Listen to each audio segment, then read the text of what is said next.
Leviticus 21 to 25. Along the way, Israel is given symbols to enjoy. In fact, the sacrifices themselves were largely symbolic.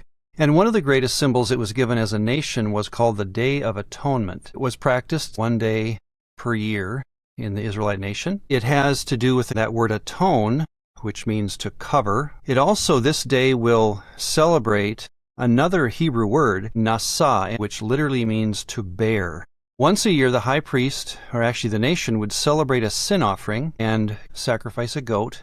And then they would take a second goat, and the high priest would lay his hands on this goat. That's where this idea of bearing would come into mind. And the goat was symbolizing bearing away the sins of the people. But as that goat would be sent out of the camp, interestingly, we have the name of a deity that these sins were sent to, figuratively.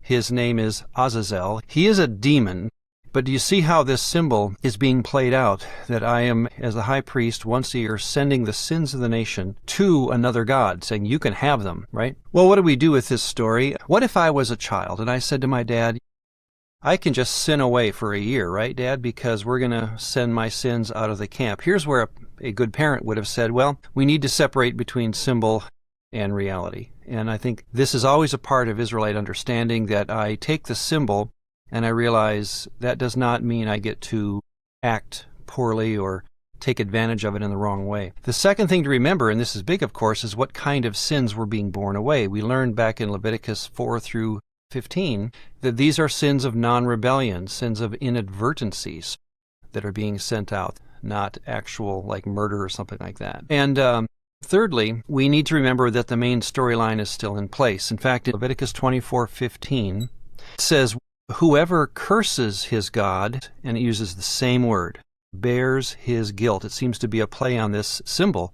Yes, we can send our sins away once a year, but if you actually curse your God, if you actually live rebelliously to Yahweh, you might as well forget this whole storyline, because you will bear your own sin. So this is a good example, again, the Day of Atonement, where Israel was expected to live out a symbol, but remember reality.